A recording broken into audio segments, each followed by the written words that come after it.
Hello, welcome back to my YouTube channel. It's me, your beautiful girl Ife, your fellow yummy mommy. Welcome back to my channel. And if it's your first time here, thank you so much. Thanks so much for watching. And please subscribe and like this. Click on the notification icon to get more videos like this. Thank you. I'm so sorry, a lot has been happening and it has actually taken my time. I'm sorry. I really have no excuse. Honestly, I have no excuse. All right. Where to start? I'm just excited to do this with you all. Thank you so much for your encouragement. Thank you so much for being there. Thank you. I want us to talk about something that I feel it's not really talked about in our society, and it affects all phases of life, from childhood to adulthood, and and sometimes it becomes a cycle and becomes what you call in quote a generational curse. I'm talking about childhood trauma. Okay. Childhood traumas. What are childhood traumas? They are stress-related events that you can't, how would I put the word? That you can't manage or handle, that adversely affects you. Okay, and as children, I've discovered recently that many people experience one or two of the following kind of childhood traumas I want to talk about. The first one I'm going to talk about is abandonment. In this situation, you have a parent or both parents abandoning their children or child, so to speak. And for instance, there's a story.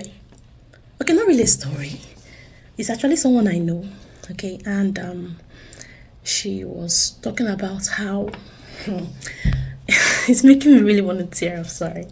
Okay, she was talking about how her mom abandoned her and her brother when they were quite little. I think they were toddlers, and she just gave birth for the father, and she was like, "Oh, these kids are not as fine as I am," and she left these kids for years. I think it's when they had grown to almost adulthood. That's when she came back into their lives and all of that. So that in itself is a trauma, especially being told by your parents that they're abandoning you, that because they feel something is wrong with you. Either you have a health crisis or you are not as fine as they are or something. It's a part of childhood trauma, which is affecting a lot of people all over the earth right now. Another childhood trauma is rejection, which is almost close to abandonment, when a parent can actually reject the child. Like you hear cases of people that have kids, and for instance, I'm just giving an instance right now, and someone is like, "Oh, I have kids for this person, and he rejected this child. He did not want to be a part of this child's life, and he just left us." It's almost like abandonment, and you reject this child. Okay, so, and this childhood trauma might not just be caused by your biological parents. It can also be caused by adults that we are close to, or guardians that you were with. Then there is another childhood trauma that is caused by addiction and substance dependence. We have a lot of parents, like a whole lot of parents that are addicted to either drugs or alcohol, or there are different forms of addictions and substance dependence. And you find these kids in this situation. Daddy or mom comes back home drunk or wasted, comes with different people, and a whole lot of things happen. You don't know how your kids are faring, and these things have negative impacts on the kids in question. Then we'll talk about neglect. Neglect can come into phases, which can be physical and it can be emotional. You can have a parent like I'm giving an instance now because all of these come in different phases. Okay. So, like I said, neglect can come as in the form of emotional neglect or physical neglect. Then, an instance of physical neglect will be an instance. It would be where you have a parent that is not there, like a parent consumed by work, okay, and is physically not there for the child. Is not the parent is not there physically. You have other people taking care of the child, but not the parent. Okay, so this child is neglected. The child is just, most times you see these children secluded, staying quiet, and people are like, this child is well behaved. No, most times these children are neglected physically. They are physically neglected. Okay, because even as babies, I've heard about some babies, I think they call them the silent babies, when they cry for some time and they find out that no matter how much I cry, no one is attending to me. So over time, these kids just learn to keep quiet. So this is a form of physical neglect.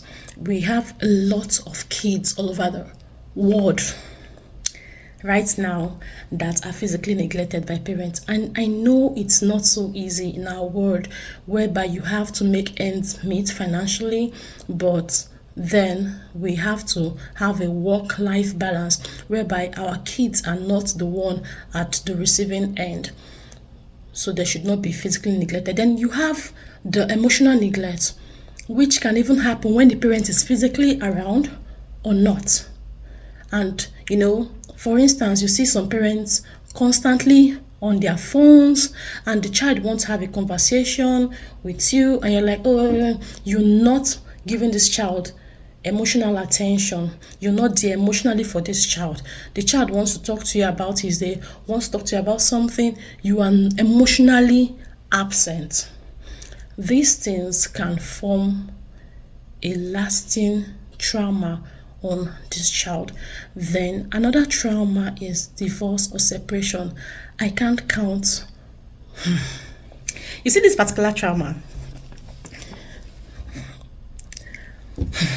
the thing is, I'm not an advocate of staying in abusive or toxic relationships, but that's why I'm also an advocate of having good right relationships right from the very start, you understand, so that you don't go through divorce or separation. In as much as we cannot actually guarantee a human being's behavior along the way, because marriage is a very long journey, you understand, but we know that the Holy Spirit can actually help us through this journey. Okay, so divorce or separation, it brings a lot of trauma. I remember the case. I keep remembering a lot of cases, sorry. I remember the case of a child. I think, they were siblings, and because of the separation and all, you see one of the children bedwetting, then the other one was having poor grades in school. It was just affecting them. You could actually see the trauma on these kids. Then there's another trauma that is caused by parents with mental health issues. Parents that are schizophrenic, parents that are bipolar, parents that are narcissistic, you understand, that gaslight and bully. It's almost like emotional abuse as well. It affects children a whole lot more than would actually want to give credit for. Then there's abuse. Abuse can come in 3 stages. It can come sexually, it can come physically, and it can come emotionally. Sexually, let's talk about sexual abuse. That one is so prevalent. In my research over the years, and I'm not exaggerating, if I have met 10 ladies, let's say in a group of 10 ladies, about 8 of these ladies were sexually abused as children. If I meet 10 ladies right now, I mean, my research in Nigeria, I know it's happening all over the world. If I meet 10 ladies, at least 8 were sexually abused in Nigeria. And it doesn't just cut to female kids. I have also encountered a lot of male children that were sexually abused by a help, a neighbor.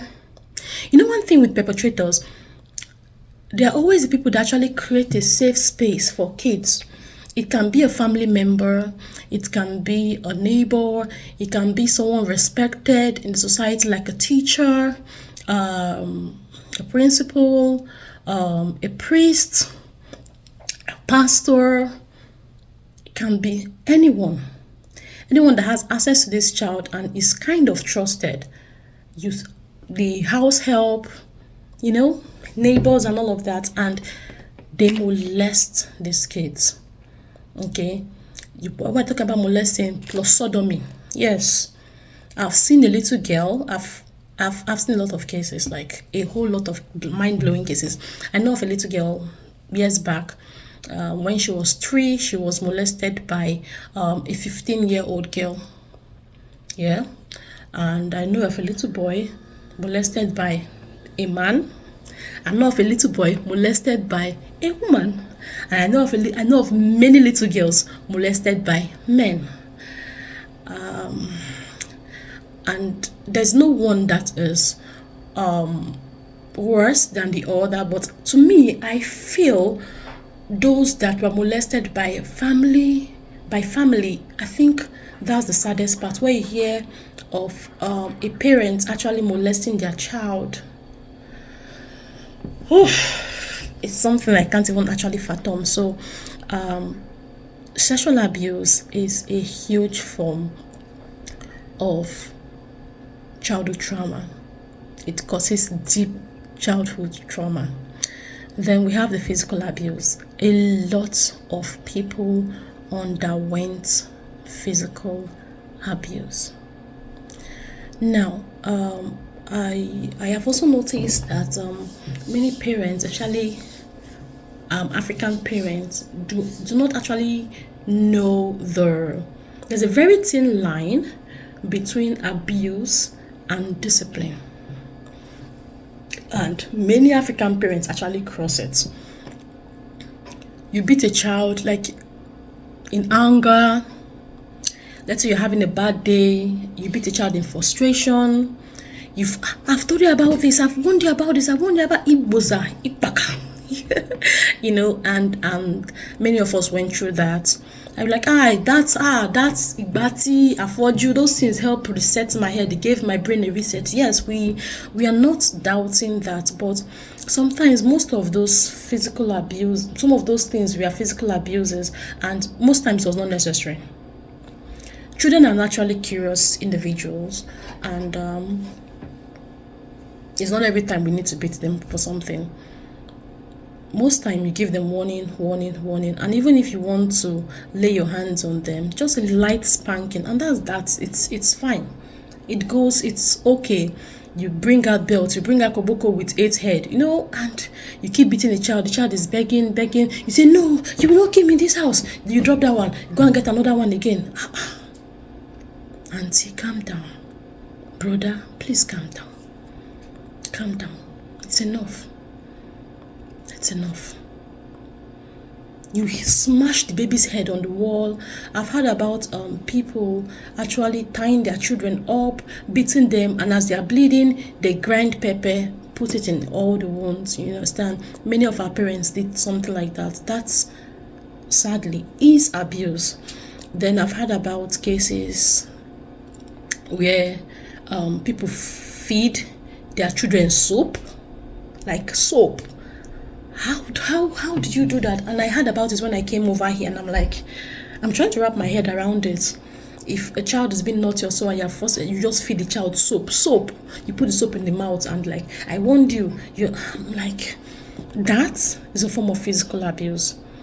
So if you do not know how to discipline your child without abusing your child, if you do not know how to manage your anger, no matter how vexed you are concerning what your child has done, please, you need to sit down and ask people to teach you, what do you do? How do you discipline this child in the best way?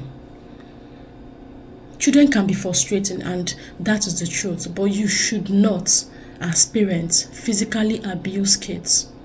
It's a no. There's someone I know right now, okay, it's just recently that she started feeling good with her mom. She had this anger. She had this anger against her mom due to the way her mom physically abused her, which we call the African mother's reset.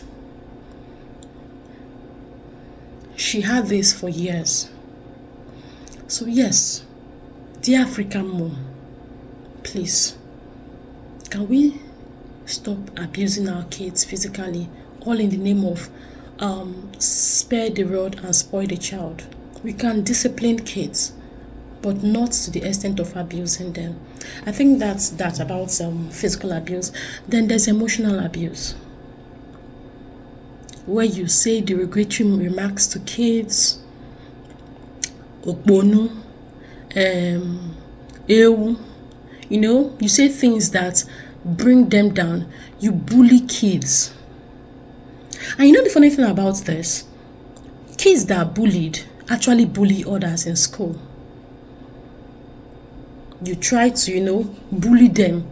You bring down their worth with what you say, you understand, how you treat them and all of that. That's emotionally abusing that child. There's a lady I know then in school, and no matter what you tell her, she cannot imagine that she's beautiful. She can't. Because ever since she was a very little girl, her mom has, and she's the only girl, her mom has always told her, you are ugly. And that's the only image in which she sees herself. She sees herself as, oh, I'm ugly, I'm not better than this, I'm ugly, I can't, those things are words are spirit. So those things keep speaking to her, and that's all she sees about herself. So abusing kids, emotionally abusing them, physically abusing them, sexually, leave deep wounds. This thing creates serious trauma for people. Then another trauma can be once a parent or a guardian, someone in charge of this child's life, is incarcerated or imprisoned. Having that stigma that a parent is incarcerated, it can leave serious childhood trauma. And now as I'm speaking these things, most of you are checking yourself, dotting the I's, crossing the T's, and like, okay, I have this, I don't have this, I have this, I don't have this. If you have childhood trauma, I am so sorry. On behalf of those who caused it, whether they knew about it or not, I really want to apologize. I'm apologizing on behalf of them. I think Akon is one actually said, sorry for the things they have done, and something like that. So I'm actually using the words of Akon and just like, sorry for the times they were not there. Sorry for the times that they hurt you. Sorry for everything you went through as a child. You did not deserve that. You are worth more than this. You are worth more than how you see yourself. I'm so sorry you went through life going through so much scar. You did not deserve that. And the last trauma I want to talk about is domestic violence. Seeing the people you love or the people you look up to constant, or the people that are in charge of you, so to speak, constantly at loggerheads with each other. Either both of them are physically involved, basbos, I give you, you give me, and all of that, or one person is at the receiving end. Seeing either your father beats your mom to a pulp, or your mom always beating your dad, it affects kids. Or you have a family whereby, the parents are always quarreling, scattering things. Those things, they affect the psyche of the children in that household. Most of the things that we as parents do, we don't know, it affects these kids. It affects them greatly. Now, let me tell you, since I've talked about types of childhood trauma which you may have gone through or you might be inflicting on your kids, let me tell you the symptoms of this trauma. Either as an adult, mostly as an adult, that the symptoms that this person has been traumatized. One of the symptoms is PTSD, post-traumatic stress disorder. Once let's say for instance, a child that grows in a domestic violent house, let's say he or she parks into a neighborhood and you just hear the crashing of a plate, you just jump up. You're not settled. It brings back memories. You see a father hugging a child, and the only thing you can think about is, are you sure this man doesn't want to rape this child? Or is it someone? Because it keeps bringing back the trauma you went through as a child. Then another thing is that people that have passed through trauma, most of them become people pleasers. I want to do everything well. I want to do everything. Especially people that have gone through mental or emotional abuse. They want to please everybody. You see those kids, from kids as adults, they allow people to walk over them. They allow a lot of people to walk over them. So they want to please everybody. Am I doing it well? And do people like it? That's why you see a lot of people on social media. They are aiming for likes. If I put a picture, they'll be checking it every time. How many people like my picture? How many people do this thing? They want to please a lot of people. And these things are stemming from trauma that they had as kids. And another thing is, some of these people that went through trauma as kids, most of them delve into crime. There's so many serial killers I've heard about that some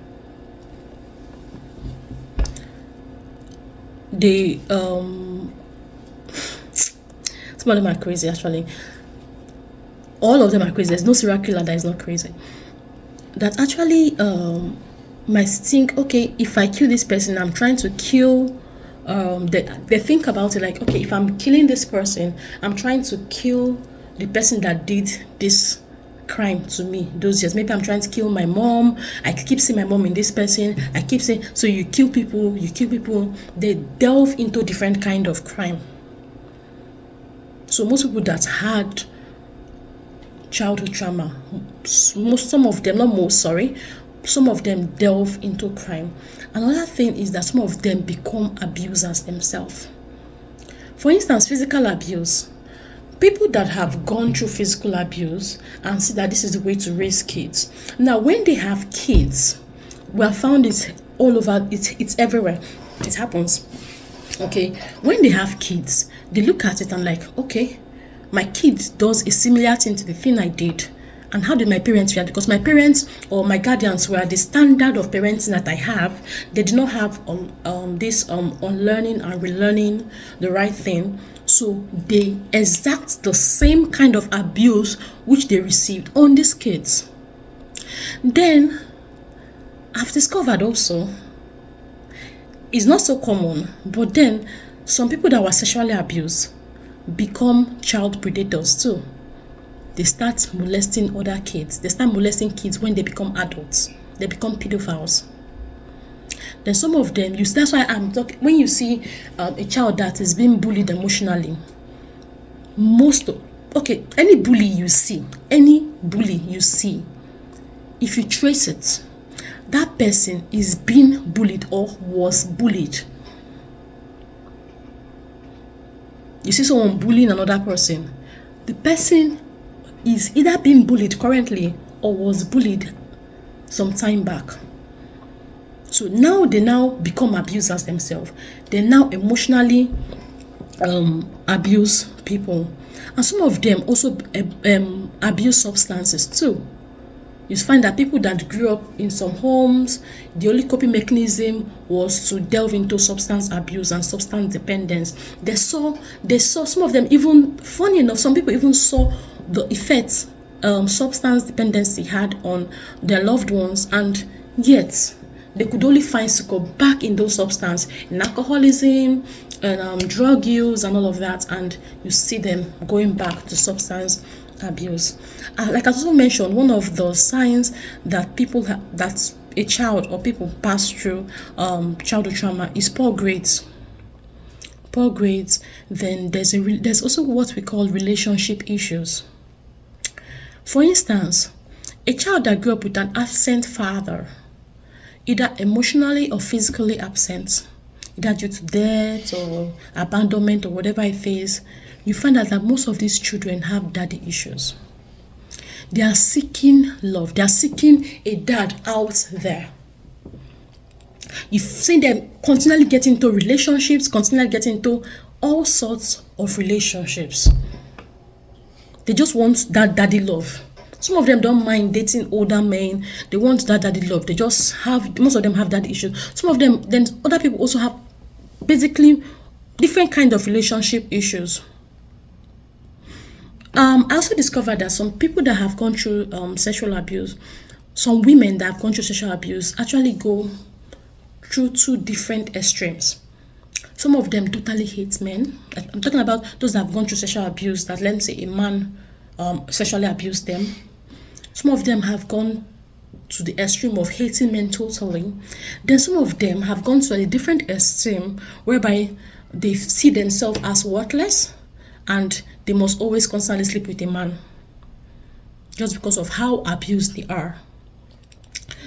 So many people that go through childhood trauma, they have poor social skills, poor social relationships. Then there's physical and mental health issues.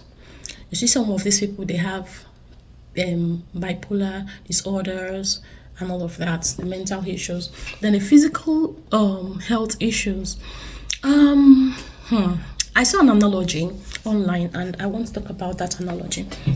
Okay, just take for instance, you are in the forest, okay, and you hear noise and you turn. Some feet away from you is a large grizzly bear. Okay. And at that point, imagine you face to face with a grizzly bear. Your head, all the hairs on your body will just, rise up and all of that. Then your body pumps in adrenaline to your heart and your brain. It just pumps adrenaline to you and your cortisol level rises up. Cortisol is the stress hormone. It rises up to give you either a fight or a flight, which means you can run or you can stay, or a freeze mode. You can either be in a flight, fight, or freeze mode. So now your body pumps this thing in a way for you to adapt and stay alive. It pumps this cortisol and adrenaline level. So you know what to do. Either you're running away from the bear, or you're thinking, okay, I heard that, okay, if I do a grizzly, if I make a stance against grizzly bear, like I make a stance and raise my hands up, maybe it will work. Or you're just frozen, like you can't think of anything at that moment. So imagine if that grizzly bear comes to your house every single night. That's an analogy. That is what abuse and childhood trauma is like. Your body is constantly in a fight, flight, or freeze mode. You are always tiptoeing around this parent. You are tiptoeing around this guardian.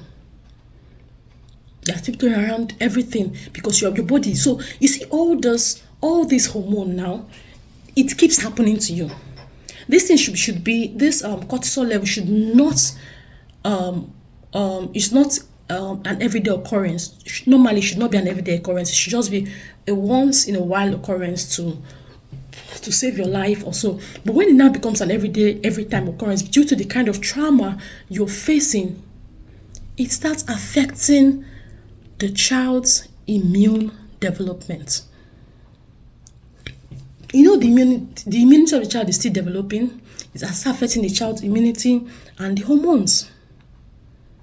So it starts bringing a lot of sicknesses, mental illnesses, physical maladies. There was a case study, there was an advanced childhood experience case study that was done some while back, and they found a correlation with people that have diseases, cardiac diseases, and hepatitis.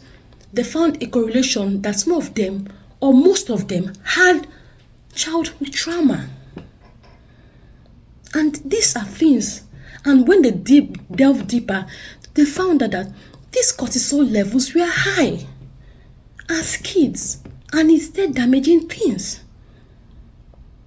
You're always scared. You're jumpy. You're unhappy.